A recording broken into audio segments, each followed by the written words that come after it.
Hey guys, welcome to Design Tank. This is our first Design Tank, and I'm really excited about launching this for the design community.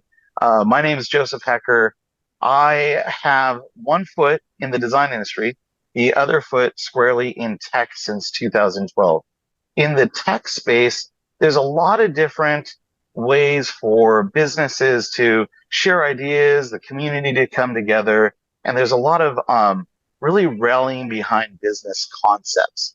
So Design Tank is modeled after not Shark Tank, Shark Tank's for money, but for this other program called 1 Million Cups. 1 Million Cups is founded by the Kauffman Foundation. The Kauffman Foundation traditionally advises the president on startups and startup businesses. So I've retooled that idea for Design Tank. Design Tank is a bi-weekly event where we invite 1 to 2 design industry professionals. It could be a designer, it could be a residential designer, a CAD designer, anybody in the design space. It could be a retailer, it could be a contractor, it could be people, vendors within the space. Maybe you're a sales rep thinking of going out on your own. And it's a space where you can give a quick little overview of what it is that you do, and then share maybe a new direction that you're headed in. Maybe you're a residential designer who's exploring commercial, and you'd like to get feedback and insights from the community on how to establish and grow your commercial business. Maybe you're a contractor who has been providing these set of services, but you're considering introducing a new service to your contracting business. So it's here for you to share, and then the community to give insights and feedback, and maybe make a connection so that you can grow your business. And that's Design Tank. It's every other week. We are looking for more showrooms. So if you are a retailer or a showroom to the trades, you're a furniture showroom, a tile showroom, and you've got the space and you would like designers in your space every other week so that you're building community and creating that engagement.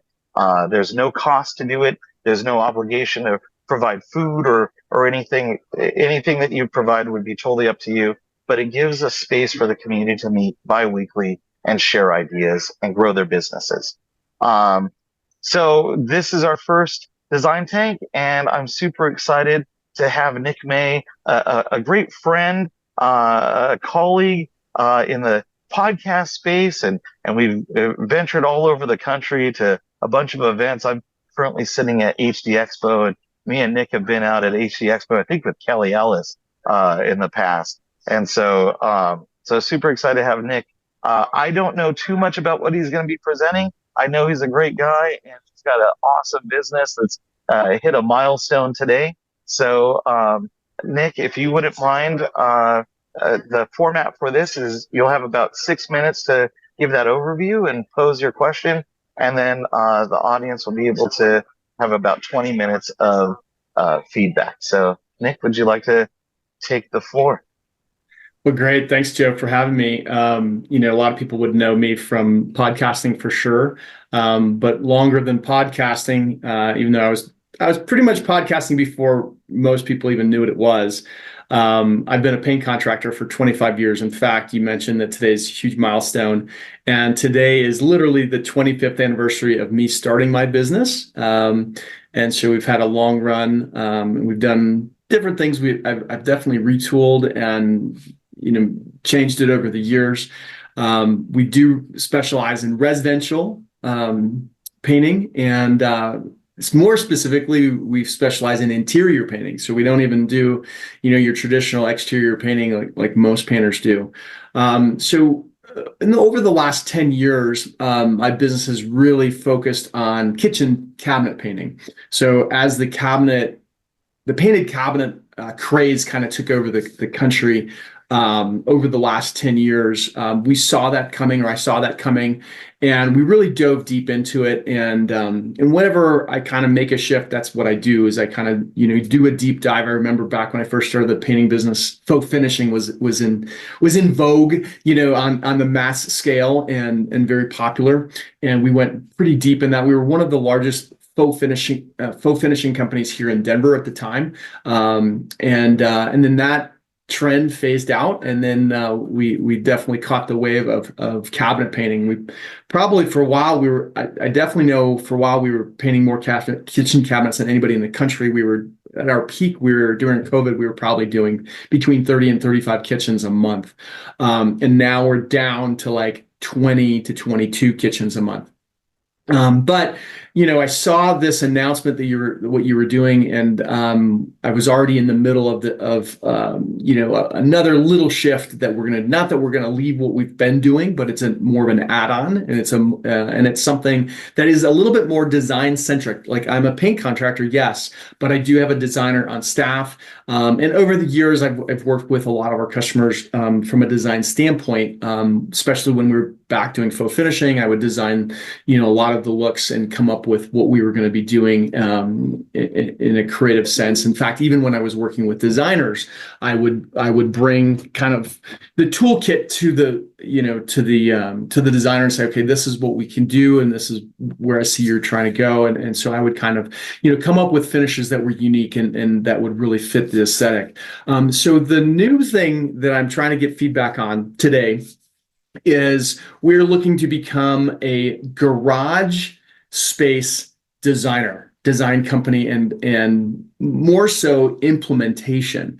And there definitely are garage companies out there. And I guess I'm taking a different stance on it. So a lot of the garage company, if you do a search in your local area, garage finishing, you'll get somebody that wants to talk about floor coatings, and then as a part of that, then they'll have other kind of add-on things. They'll do cabinets. They'll have one line of cabinets, or you would have a closet company that does closets, but then they would do garage systems or whatnot. And so we're really taking a different stance on it and saying we want to design the space into a space that is more functional and more usable. I mentioned on one of the posts, Joe, that we're going to be talking about. What I'm focusing on is the kind of the forgotten room in the house.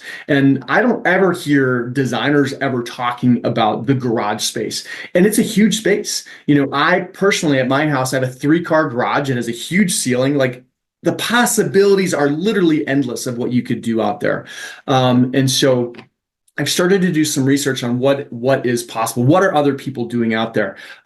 So we will not be doing garage coatings. We're actually going to be doing a tile system. And there's reasons that I've decided to do that, because I'm not 100% sold that a floor coating is a great solution long-term for a residential space. I've just not seen any coatings that really can stand the test of time when you're parking a vehicle that has hot rubber tires, sitting it's going to fail over time. And I have experience in the past doing some floor coatings and going through the training and whatnot. And I'm just not convinced that that's the best solution. So all my research has come back. We're gonna use a floor tile system, but it's gonna go beyond just saying, hey, let's put some cabinets in, let's do the floor. So as a paint contractor, I go into all these, or I see these garages, and most garages look the same. They're not, like, the drywall's not finished. And so that's kind of the starting point, right? So we need to, in some cases, we'll need to add some insulation so that we can keep the temperature, somewhat moderated. Our house is, we have 2 bedrooms above the garage, and this is what happens when I talk to other people about theirs. They're so unhappy with the fact that those spaces are cold in the winter and super hot in the summer. And so first, adding the appropriate insulation in those areas, and then finishing them out with drywall so that the inside of the garage matches the inside of the house. So if that's a level 5 on the inside of the house, then that's what we would do in the garage. At least that's what we would recommend. If it's a knockdown texture, that's what we're going to do out in the garage. And then it's also thinking about, how do we want to use this space? Most garages have horrible lighting. Just horrible. And so adding the appropriate lighting into the space so that you can have either work zones or zones that that you're going to be utilizing in however you want to utilize it. That could be, I want to create a workout space. Excuse me, there are some great systems out there that I've found that we can install kind of a workout space that can be put away. It's installed on the wall. It is pushed away, so you could still put a car in that space. But then when it's time to have a workout session, it takes literally 3 minutes, and everything is there, and you're ready to go. It could be a golf simulator. There are some great golf simulators out there that, they don't even take up a full garage space, but you would need at least the garage space to utilize. And so the cost of those things has come down tremendously. It could be, somebody wants to create a bar out in the garage. The whole idea of this came from a friend of mine that every time he buys a new house, he goes and makes the space his own. And every time we've gone to their house for a party, like part of the party is out in the garage, whether that's a dance party, whether it's just hanging out, the guys are going out there and having beers or cigars or whatever. It's a great space. But if it's just a dirty, grungy garage, nobody wants to go out there. We want to take it to, a design element. And, let's say you're really into, sports, and you want to have, like here in Denver, we've got some great sports, teams. I'm currently watching the Nuggets. We also have the Avalanche going through the playoffs as well. I'm not a big hockey fan, but we have great sports. So we could do a theme of Denver sports out in the garage, or it could be your college. It could be whatever. Behind me is a picture from our lake house. And I could do a theme of, bringing my lake house to the house, and I could do a space and bring elements of that into the garage. And so it's all about planning. And this is the same with any space, right? It's planning the space, how you're going to utilizing it, how you want to utilize it. Then it's putting the things there. So we have to think through, are we going to put like TVs? Are we going to, what kind of power do we need? Most garages are underpowered. It's amazing. You go out there and you got like one power outlet to do whatever you're going to do, and that's it.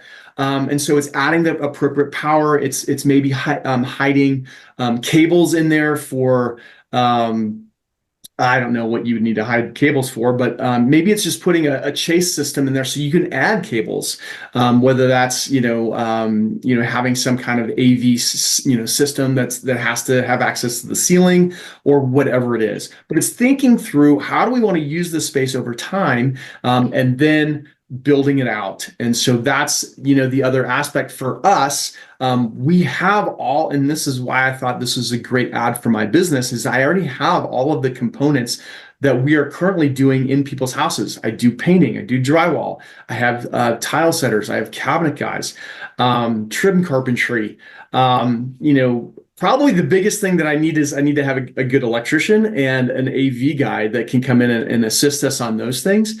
But that's kind of the idea, Joe. How do we create this space for something that anybody in the family is going to want to go spend more time out in the garage?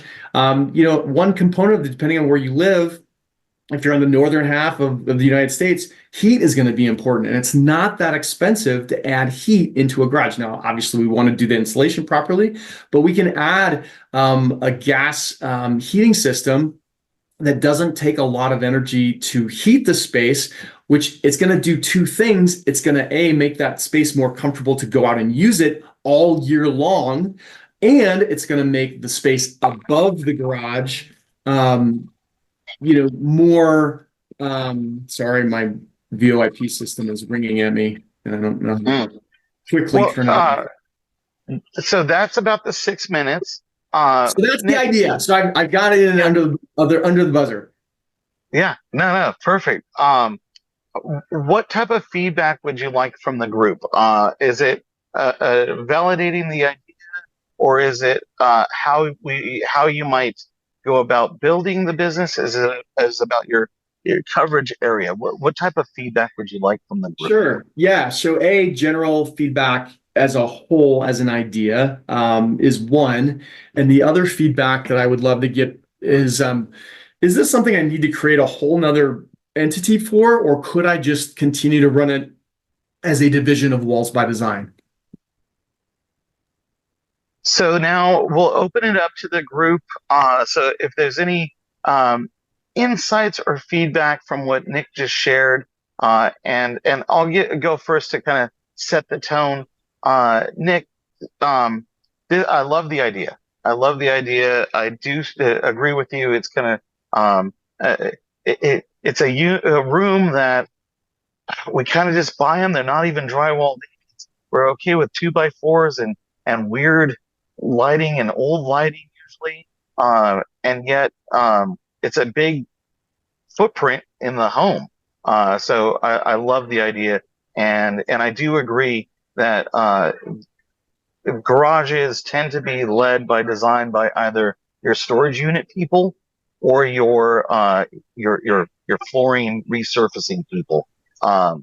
When you initially shared, I immediately thought of what's the company, the closets company. I immediately thought of them, Yep. and they originally started out doing storage, like closet storage.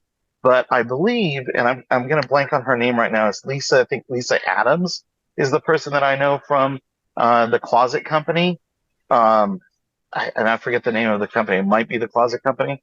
I believe they started out with shelving, but Mhm. and I believe they originally had a brand that they were really pushing. It was this like modular shelving thing. But now their business has evolved into the electricity, the flooring, the carpeting, the tiling, the whatever they need to do, mirrors and electronic mirrors and even fitness equipment into these walk-in closets, stone. So their business has evolved. Um, do you think that there's a starting point, uh, and then growth from there, or are you thinking of hiring a designer and just treating it like a design project where the designer just takes it on and you guys source from whoever? Yeah, so we actually already have a designer on staff that works with our customers, mostly on paint colors. But she is she went to school for interior design, and has an interior design degree. Has helped our customers, on a limited basis with picking out countertops and tile and that kind of stuff.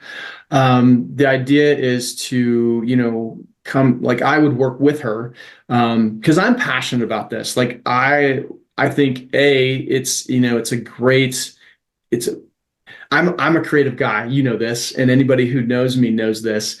And so it's a hugely creative outlet for me that I can get very excited about. In my research, when I've looked at, at least here in Denver, you've got some garage companies here in Denver. They don't have great reviews, like, not stellar. People aren't super excited about them. I think they're just kind of doing the minimum. Garage companies are, they've got their line of cabinets, and that's what they're going to be, designing. And I'm not 100% sold that those are the right pieces to be utilized in some of these spaces. Now, I think you've got zones of area where, like, I've got an area, like, I'm in the process of creating what we're going to do in our garage, and that's going to be kind of the example, or the showcase piece, right? I'll let people come over and see what we've done. And so, kind of, one of the ideas that I have is, let's create a storage area, and we can use kind of some of those lesser I don't want to say quality, but they're going to be less expensive. They're not metal. It's more of the traditional closet system stuff that a company is going to build in their shop and then bring out to a garage. But then you also have to have, I feel you have to have, some higher end metal, what you would typically see, kind of the guy toolbox kind of stuff, right? And I don't really see a lot of the closet companies having that kind of level of options. And then I've not really seen any of the closet companies, offering the AV and all the other options that are out there. And so So yes, we want to offer the design aspect, but we want to bring it to a level that's almost the kind of a similar situation where, and that's why I thought it was a good fit to be talking about here on your show, is bringing more of that interior design process, to the space. Laying it out, not just saying, hey, we're going to put some cabinets and we're going to throw them over there and it's going to cover up that wall. Like we're going to draw it out, do some 3D rendering, show people, what the space is going to, what it could look like, and then do the implementation. Great answer, man. Ed, do you have any insights and feedback? Yeah. I guess a long time ago, one of my theories with when I was working with a bedding company at one time, it was a lot of interior designers designed the whole house. They design the bedroom and the painting and the bathroom and the sink and the tile, but they leave this bed linen to be the choice of the customer. And if they added the mattress and the bed linen at that time, that was a whole nother revenue source that was available to these interior designers that they didn't have. So anytime that you have like one business and you can add another revenue stream, increase market share, increase revenue, then it's a good thing for your business. So looking outside of just painting kitchens and cabinets and things like that is a really great idea. So I think the overall idea of focusing on another specific space is really good. A question that I have for you is, where is your general intake of customers? Is it primarily people finding you on their own and hiring you to paint the insides of their house? Or is it where you're added as a subcontractor, like an interior designer is redoing a house, and then they're like calling you as a subcontractor to paint? Yeah, I mean, great question. Most of our customers are the homeowners. First of all, we don't really operate as a subcontractor in most situations. Since we've been in business for 25 years, I have a huge customer list. In fact, I was just over at a customer's house yesterday, and the lady was saying, wow, the Nick May has come to my house. Like, oh my gosh, this is the second house you guys have done for me, Nick. And I can't believe I'm finally getting to meet you. And so, yeah, as my business has gotten bigger, like people don't see me. I'm not the salesperson. I have two salespeople that are out in the field. But 70% of our business, Ed, is repeat and referral work from our customers.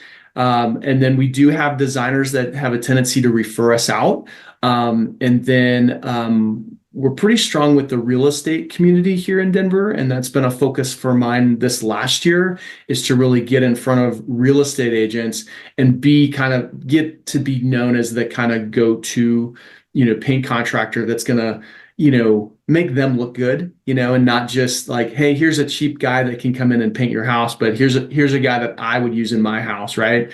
Right. And so we've continued to do marketing and advertising for the business, but by far, majority of our work is people that have used us, their neighbors, family members. I can't tell you how many families we've worked for, the mom and dad, and then the kids. I was just up in Boulder, if anybody's familiar with Boulder. We'd finished over the winter, we'd finished a kitchen cabinet painting project.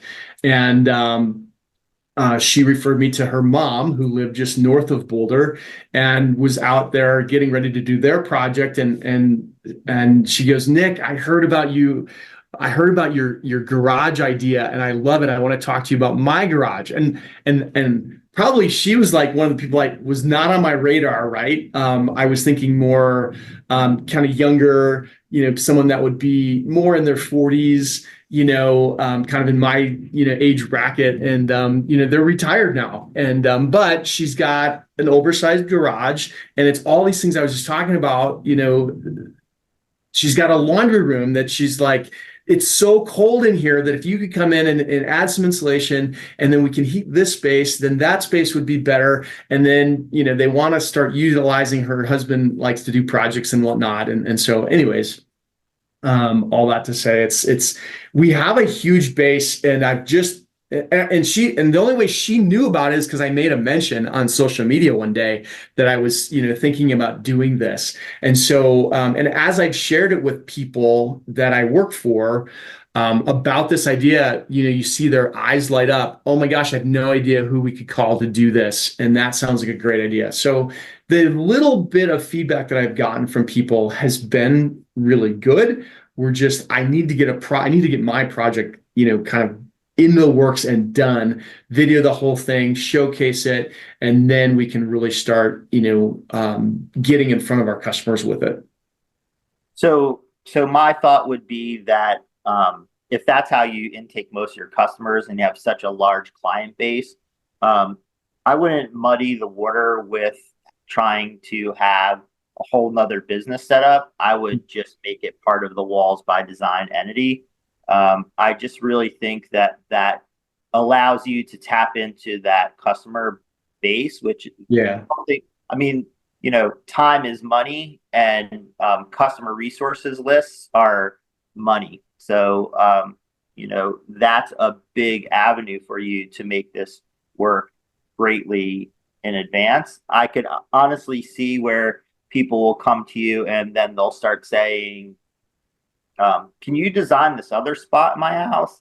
And then you'll turn into more of a potential more for a design business. So you'll have to put your limits on what you're doing. I'm good at saying no, Eddie. I am good at saying no. Yeah. So, that's really the biggest thing is I really for your questions that you were saying, do you think you should have it be a second business? I really don't think there's the need to go through all that aspect, honestly.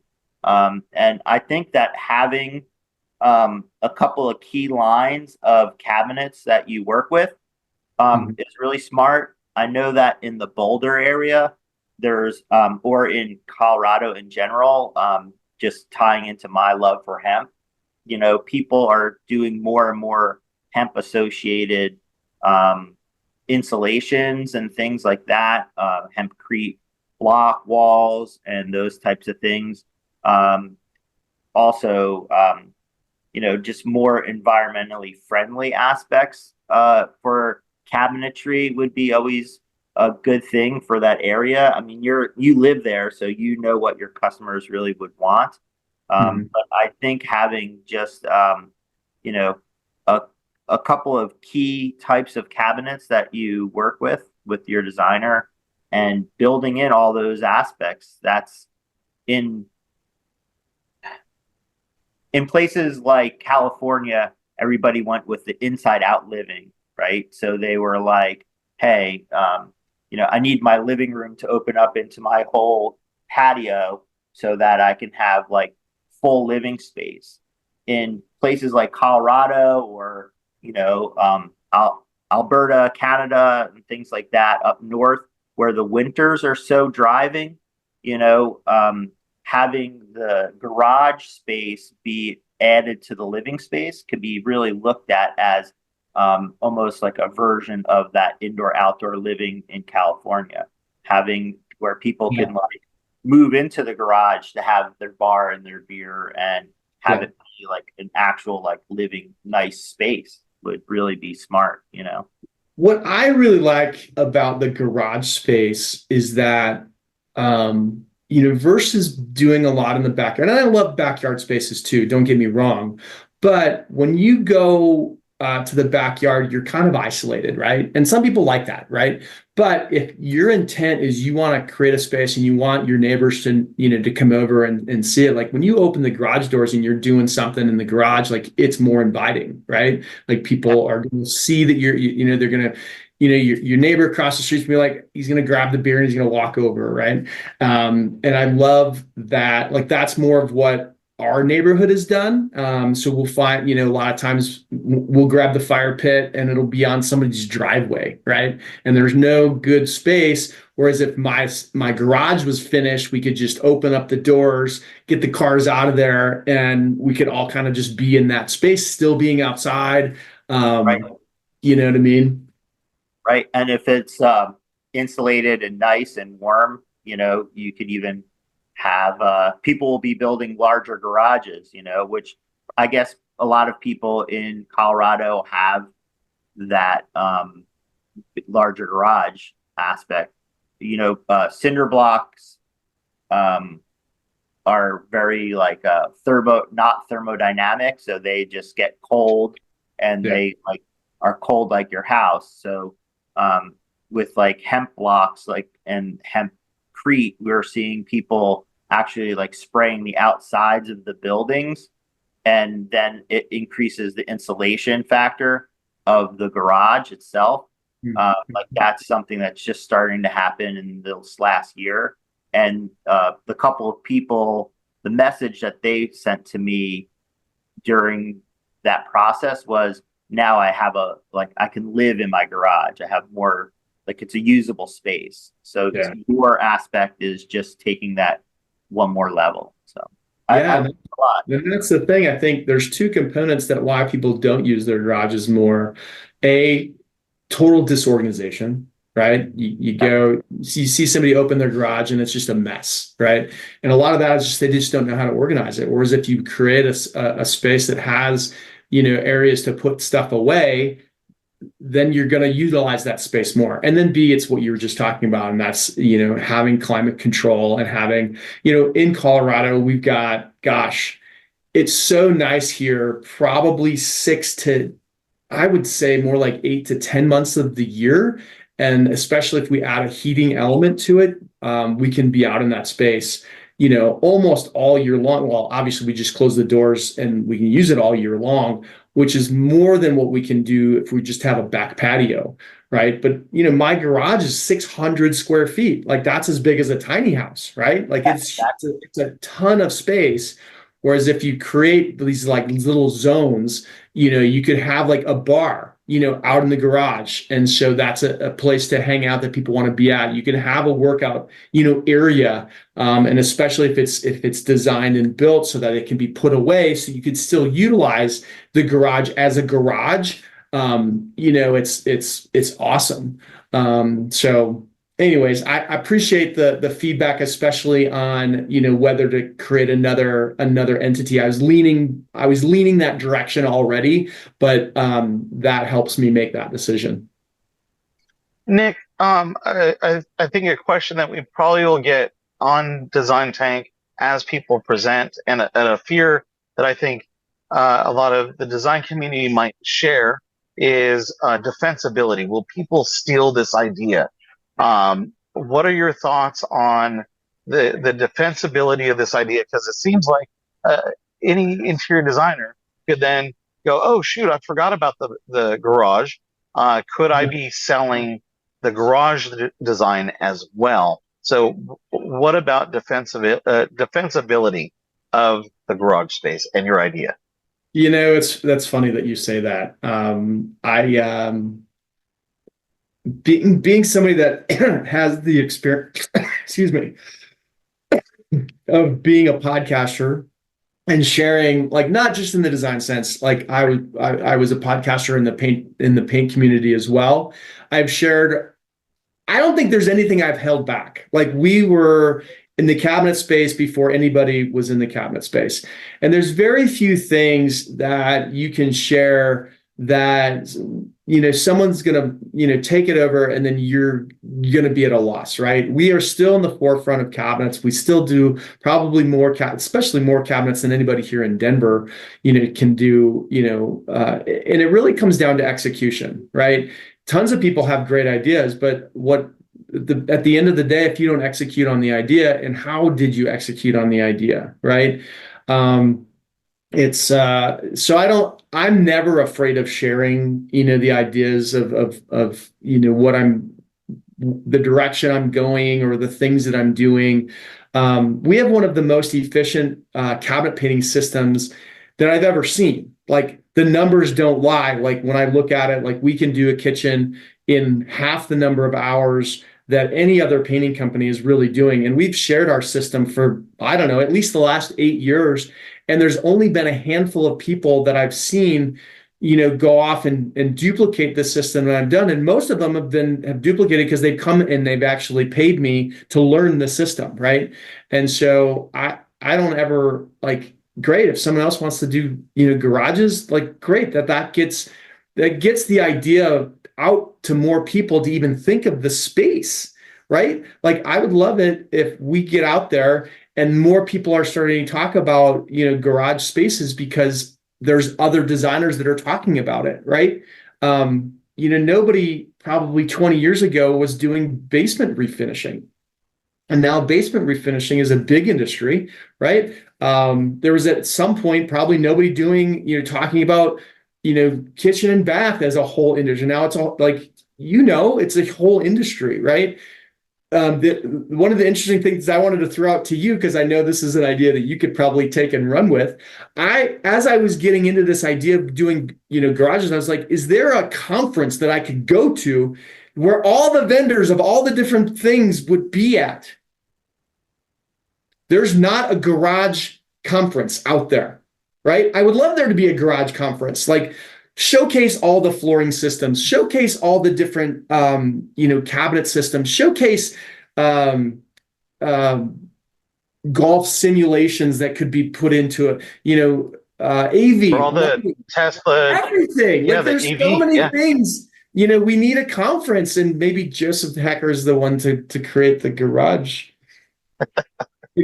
conference that we all kind of go to and learn about the new stuff that we could be putting into garages. So great question, but I'm not afraid. Yeah, it was a soft lob because I know that'll tend to be a thing that prevents uh it prevents people from sharing. I know that when I have an idea and I tell my mom about it, my mom's like, "Oh, don't tell anybody because they're gonna steal your idea." And I'm like, "Oh, mom, no, nobody wants this light." Uh, well, Ed, if there's any other questions, otherwise, Nick, what can we as a community do to help you?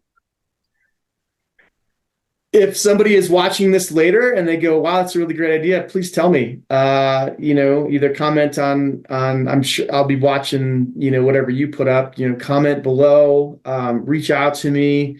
If people have questions, if they want to, like I love collaborations, anything.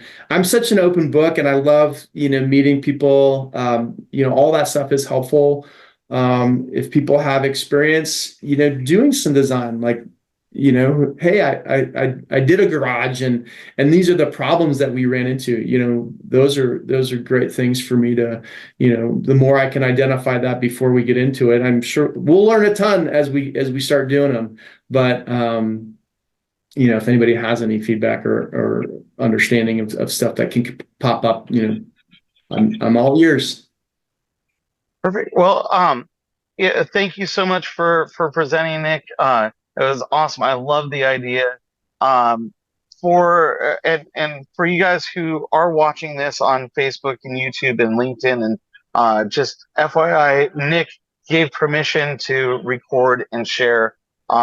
If you choose to present on Design Tank, you have the option and you don't have to.